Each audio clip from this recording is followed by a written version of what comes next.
So I'd be glad to share recent work on single-cell chromatin interactions and RNA chromatin interactions in aging brain. For disclosure, I'm a founder of a very young startup company called Genemo.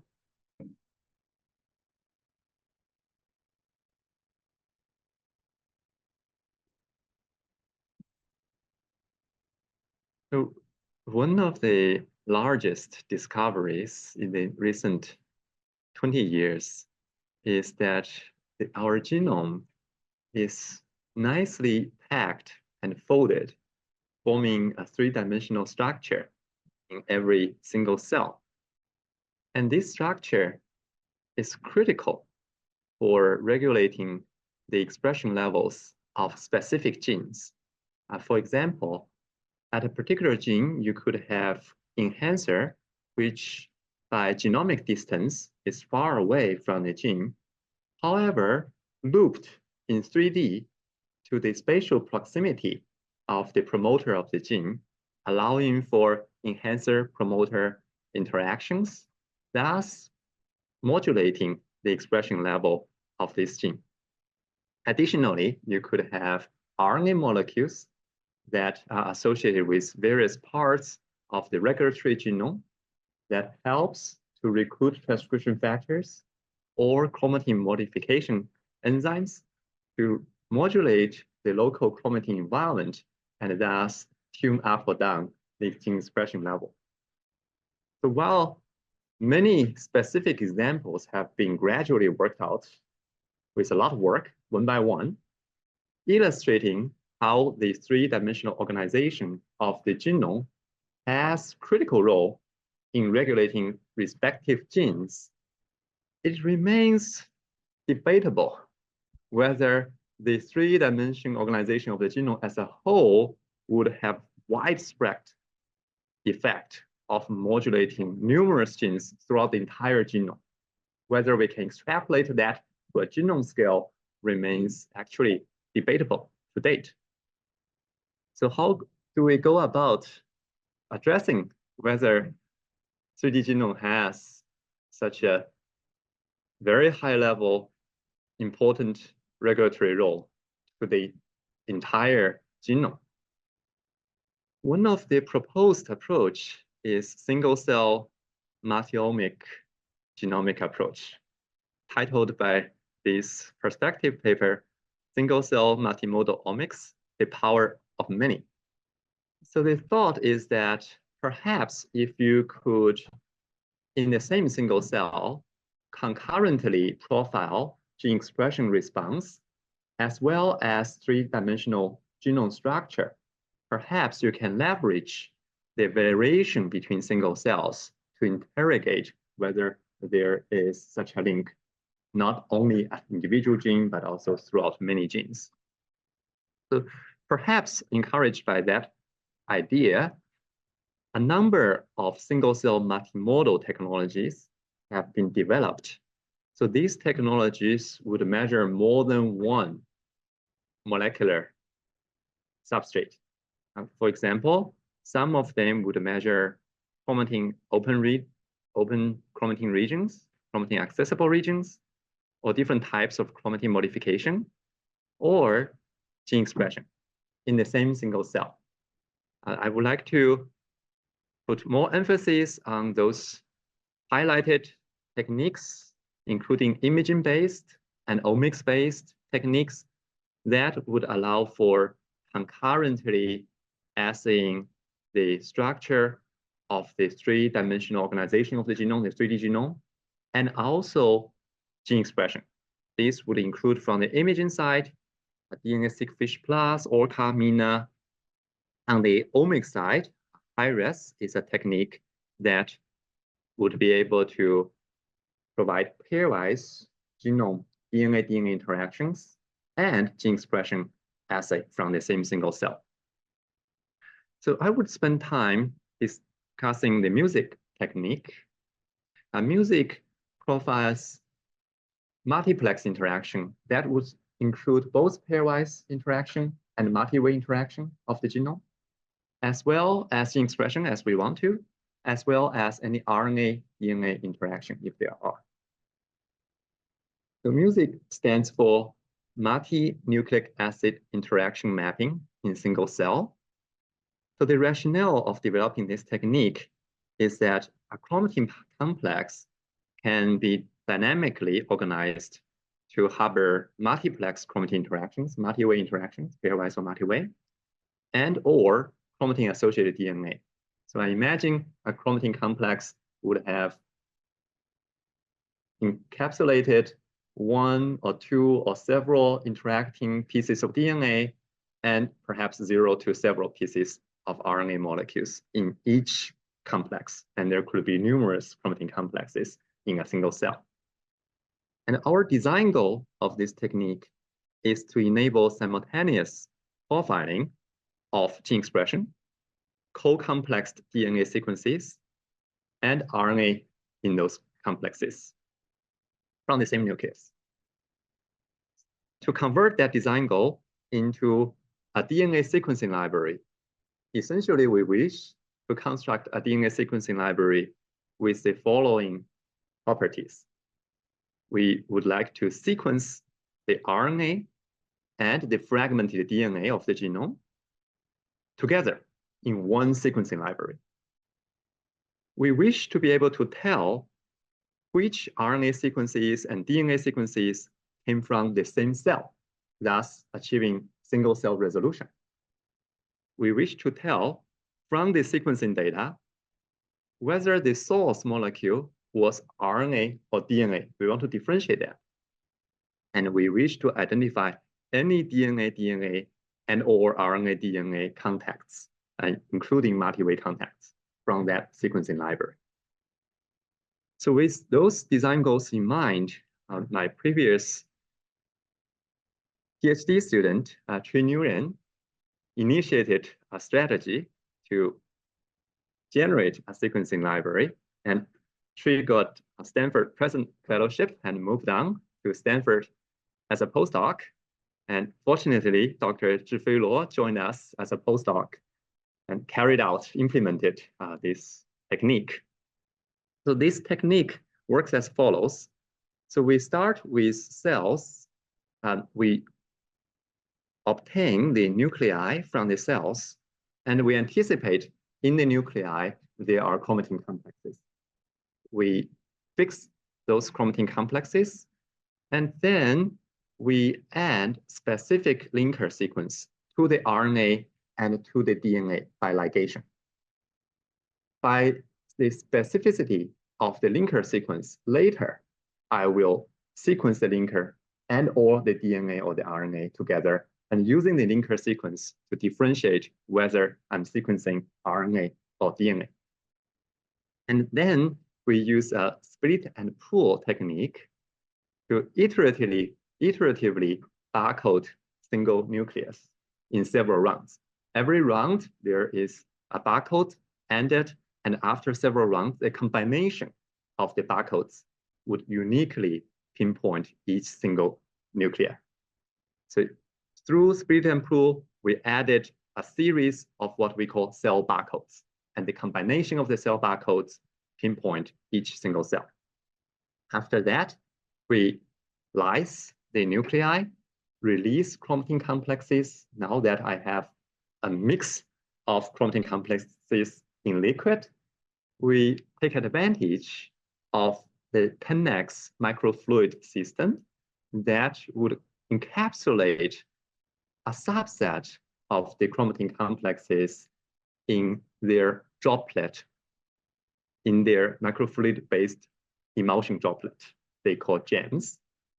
And then they would be able to attach specific droplet-specific barcodes. In this case, these barcodes primarily barcode for complex barcodes to the same complex. And in the end, we generate a sequencing library that would have either RNA in red on the top line or DNA in blue in the bottom line in the middle, and surrounded by design, either an RNA linker or a DNA linker, and a set of cell barcodes and the complex barcodes.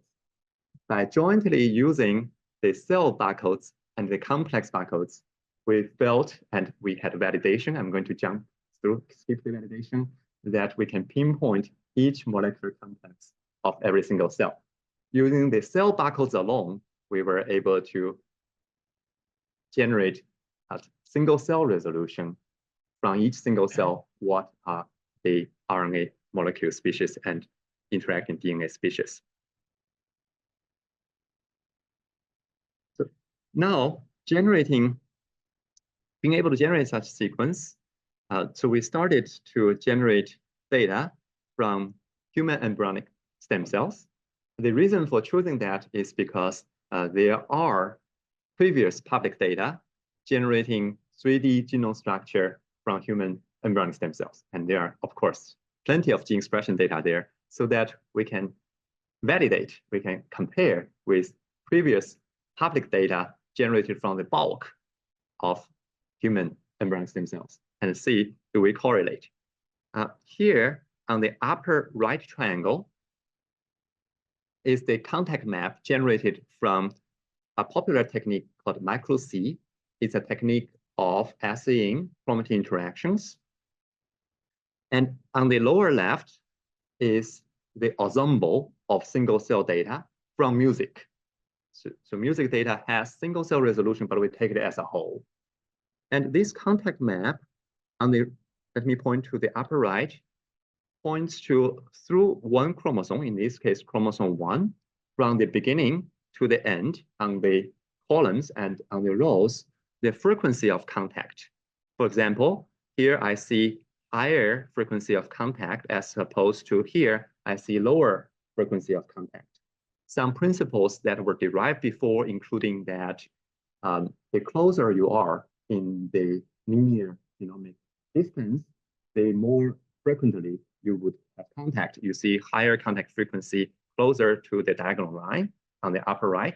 That corresponds to that. In addition, you see this checkbox structure, perhaps like triangles that are proximal to the diagonal line, suggesting that there may be globule structure in the genome that would create those triangle shape of higher frequency within triangle and then lower frequency outside triangle.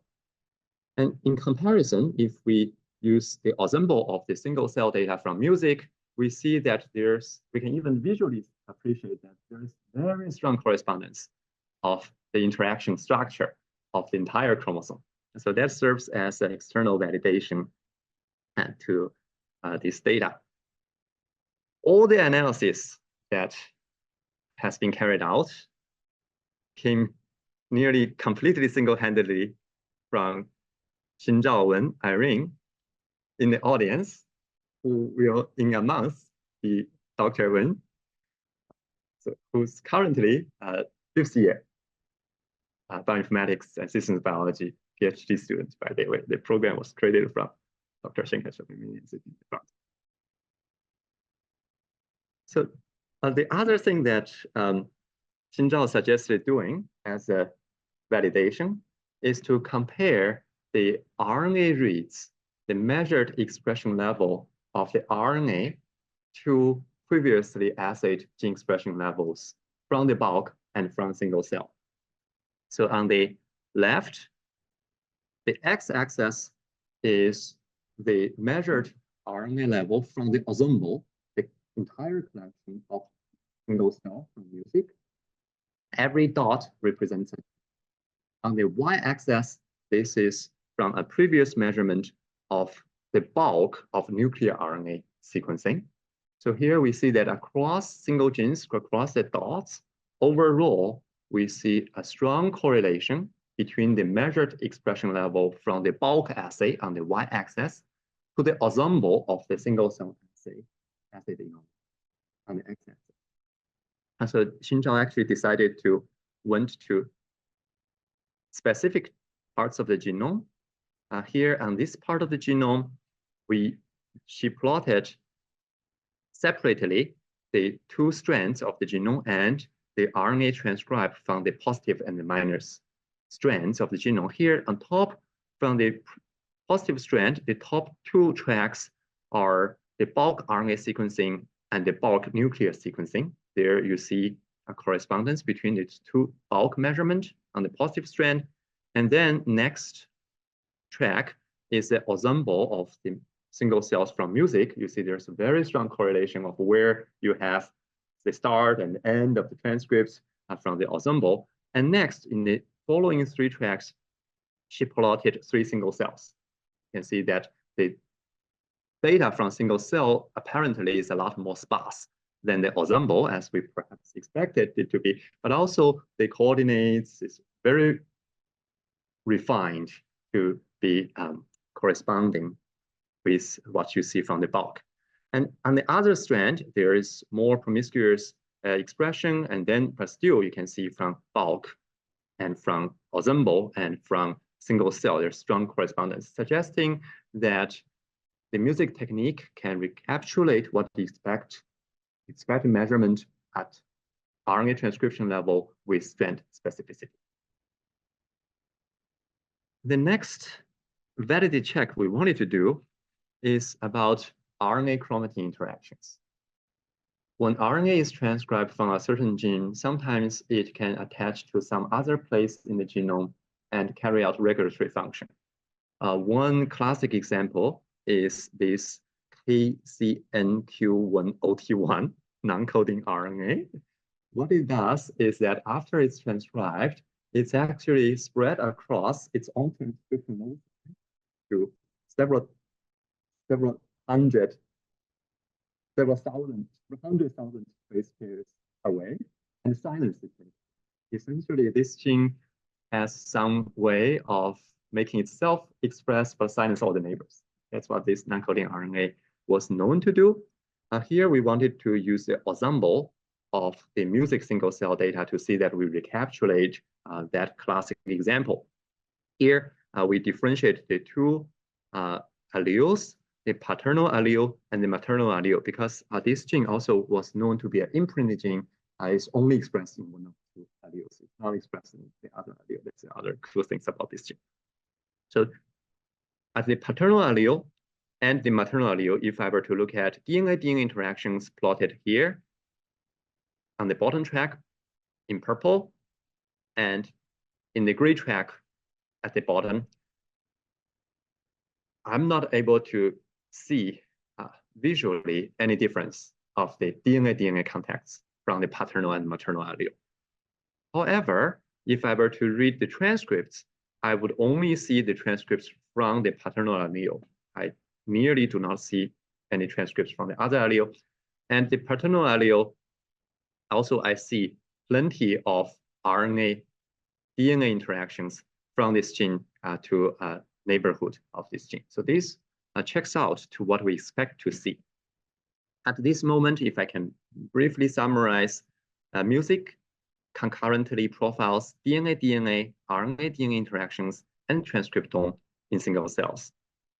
Ensemble of music single cell data recapitulate the expected patterns of 3D genome structure, gene expression, and RNA genome association. So, now with this technique validated, we went ahead to generate a single cell map of gene expression and RNA-DNA complexes from human brain. So we choose to work with brain samples from folks who are in their 60s or older. And we assayed a total of 14 frontal cortex samples, including 7 male and 7 females. And these altogether resolved approximately 9,000 single cell with very high quality data. And if we were to use the RNA reads from this single cell and to project the single cells into a two-dimensional space using UMAP, we would see this clustering structure on the right. Here, every dot is a single cell. Altogether, there are approximately 9,000 single cells. There is a clustering structure that is showed up on its own. We simply did a multi-gene high dimensional space projection to a two-dimensional space with nothing else, then there's clustering structure of the cells showed up on their own. A typical way of assigning cell type to every single cell is to use the expression of marker genes of every cell type. And in this case, the marker gene expression are clearly focused on different clusters. So we actually experienced an easy time of assigning single cells to cell types. We were able to recapitulate all the major cell types that were known to be in human frontal cortex, including, for example, excitatory neurons, inhibitory neurons, astrocytes, and other major cell types. Not only that, some of the major cell types have long been suspected or shown in mouse models to have subtypes, sometimes have subcellular states. Those subcell types or subcellular states actually were also captured by using subtype or cellular state specific markers. For example, in microglia, you would have two cellular states, perhaps related to the more resting or the more deactivating microglia subpopulations, illustrating we actually have a pleasant superpower of pinpointing the cell type at single cell resolution. Now, with that information, we could start to ask the question, what happens to the single cells of each cell type? So because from the same single cell, I have the gene expression measurement. From the gene expression measurement, I have a confident cell type assignment. Now I can collect the single cells of each cell type and ask what is the behavior of their 3D genome structure of that cell type. Here, plotted on every column is a single cell. And the first several hundred columns are excitatory neurons. And the next several are inhibitory neurons, and so on. So the columns are single cells. So the x-axis represents the genomic distance. So at the bottom, those are smallest genomic distance, say less than 10,000 base pairs. And at the top, it goes to the longest genomic distance. The chromosomes, they could be as long as 150 megabytes, I guess.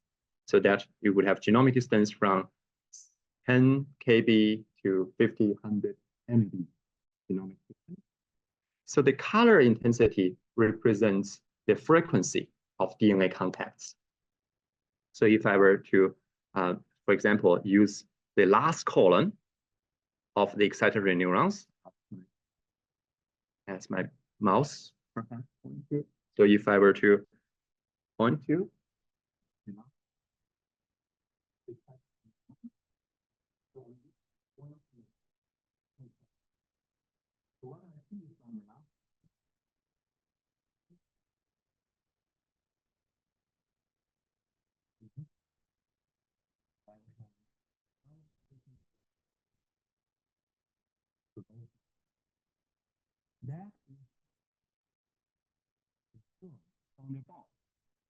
turned out that from year 2009, genome-wide assay of chromatin interactions were able to be assayed. The first thing learned was that as your genomic distance increase, the contact frequency decrease. That actually fits polymer theory in physics. So we see that in single cells, in some single cells, not in every single cell. If I were to use the group of oligodendrocytes to illustrate, we see two subpopulations.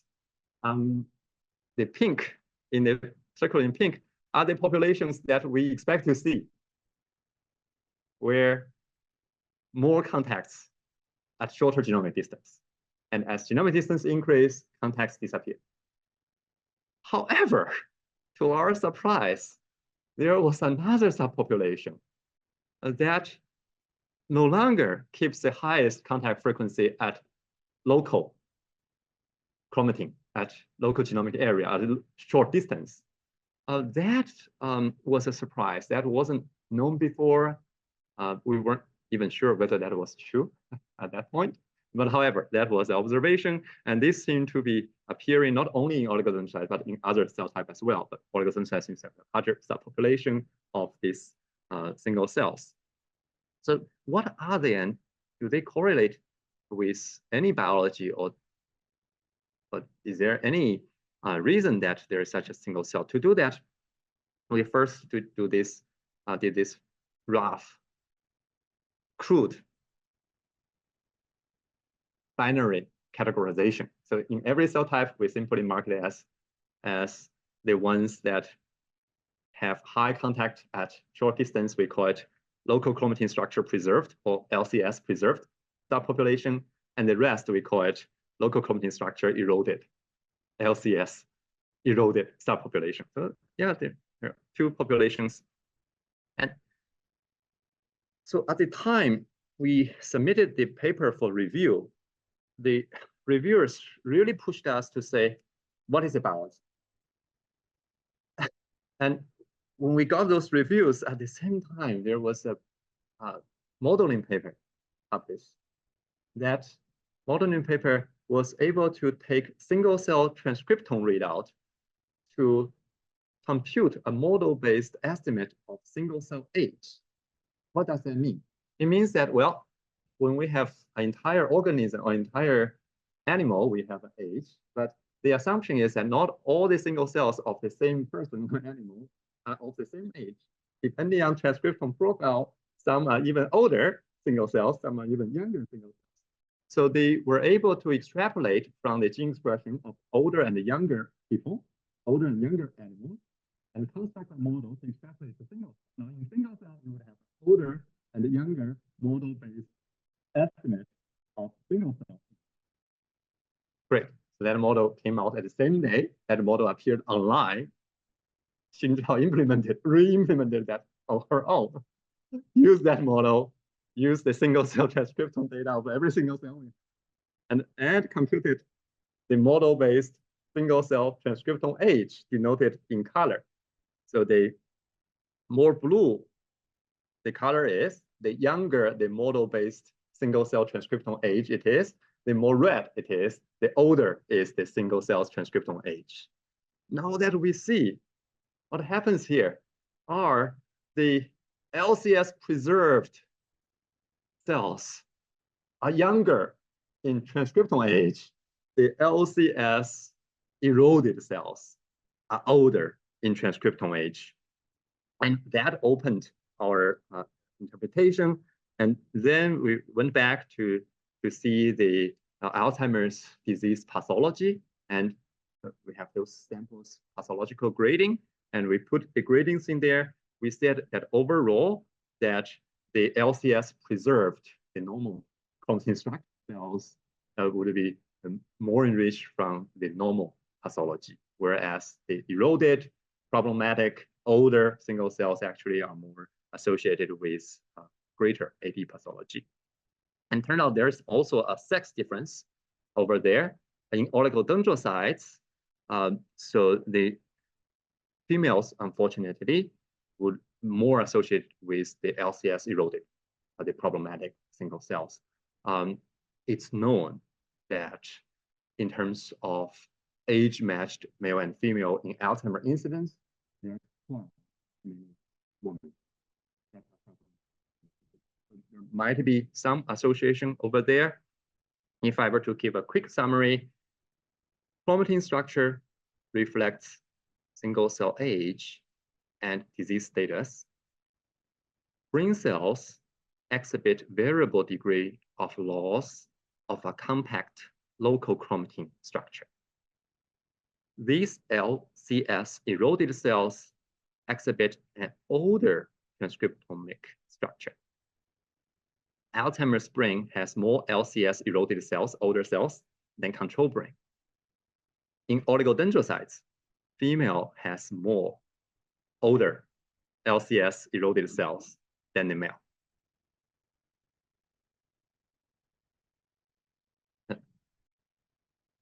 So this is a plot, and if I have to give it a name, I have to use circles plot. Circles plot are plot in some circular structure, I guess.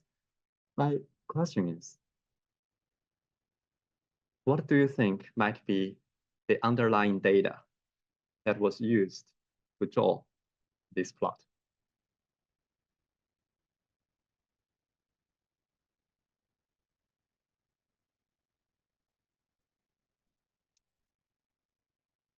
slide here. So it is the melody from Four Seasons by Vivaldi. So there's actually an online tool for you to enter your own melody and build all these plots for you. Let me switch gear to cis expression quantitative trait loci, cis EQTL.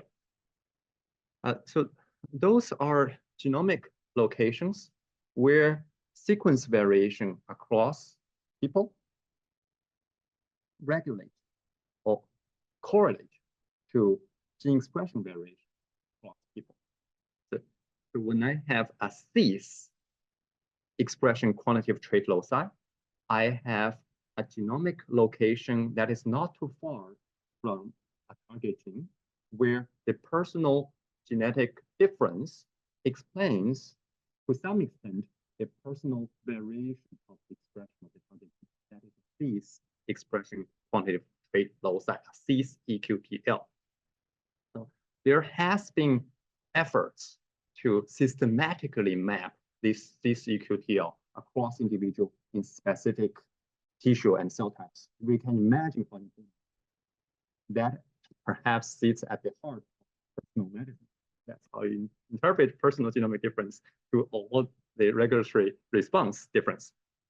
So in year 2022, 2 years ago, a Nature Neuroscience paper released approximately 500,000 cis EQTL from the human brain.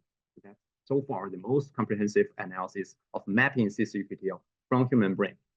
So from that 500,000, they actually were able to attribute those cis EQTL to different cell types. And also, we reported their data on the right. Every data point here is a cis EQTL target gene pair. And so the total number of cis EQTL target gene pairs of each cell type are plotted on the rows. They add up to approximately 5 million-ish, 500,000-ish. And the intersection of two cell types are plotted in this upside plot on the different columns. We see that the first 5 columns are cell type specific. There's no overlap. And then there's overlap of 2 cell types and so on, 3 cell types and many cell types and so on. What we see from this plot is actually a key message of the original paper. That is, the vast majority of cis EQTL target gene pairs are cell type specific, not shared across cells, which is a surprise. It is a surprise. Bottom line finding of that paper. It is indeed a surprise. It is. It is a surprise because look at one person. The genomic variation within one person of very no, most of ours are the same of the different. Then why is that? No, there's a difference. That person is going to be that type, that genotype of that person. Why that is only a expression variant of in that particular not a. So that is a surprise that wasn't explained. So trying to see if there might be an explanation, so we started the following analysis. So we here are 2 examples. One is NEL1 gene. This gene, there are several cis EQTL that would only affect the personal variation of the expression of this gene in excitatory neuron, but not in any other cell type. The other example, PREX2, there are several cis EQTL of the other gene would only impact its personal variation of expression in oligodendrocytes alone. Now, we superimpose the music measured chromatin interaction data.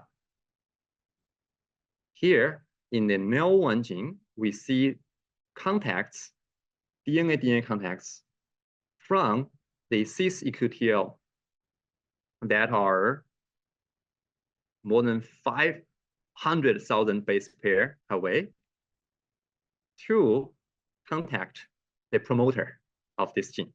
And these contacts were only detected in cytodrome neurons. The other gene pricks too, there are several cis-EQTLs from 50,000 base pair away upstream to more than 100,000 base pair away upstream. We see chromatin interactions from this cis-EQTL to the promoter of this gene exclusively in oligodendrocytes, where this cis-EQTL's personal variation correlates with the gene expression variation. That tosses up a hypothesis. Perhaps the chromatin structure, the contact were specific, set to be specific in a cell type specific manner. Then, of course, genetic code, the same thing, would only impact while it's set up to contact the promoter in that cell type, that perhaps offer a hypothesis to explain the conundrum. As we said, the question is this an individual case, two individual cases, or can we extrapolate to all the cis-EQTL or most of the cis-EQTL targeting pairs? To do that, so we carried out a genome-wide association test. So here, so we have the entire collection of approximately on the order of 500,000 cis-EQTL target gene pairs. We put them into categories on the columns. The columns are different cell types, right? And then on the other hand, we have chromatin interactions. So these chromatin interactions, if it appears in any cell type, we would annotate, categorize that to that cell type. Then you would have the categorical data of chromatin interactions of the rows. That's in a nutshell. So then for each cell type, you ask the question, the chromatin contacts of this cell type versus other cell types associated or independent of the cis-EQTL target pairing of this cell type or not. So we can do this association test for the null hypothesis that these two things are independent in every cell type. So the measurement of the statistic for such tests can be odds ratio with association test p-value. When the odds ratio is larger than 1 or reliably larger than 1, there is a positive association between the two things. If it's 1, there's independence. And we see that in every cell type, there is positive association. So I just think these are not two individual cases, but really you can extrapolate this is really one of the signals you see from the entire genome. So to quickly recap, cis-EQTL often affects gene expression in specific cell types. EQTL target gene pairing correlates with DNA-DNA contacts in the corresponding cell type, suggesting a widespread impact of 3D genome structure on the expression of numerous genes. At this moment, we perhaps started to see the light of a potential answer to the question we started with. So the wrap-up is that in the female human cortex, exists non-coding RNA selectively associates with X chromosome, not autosome. And the loss of X and chromosome X contact in single cells is correlated with the activation of chromosome X genes in those elderly brain. That, let's wrap up.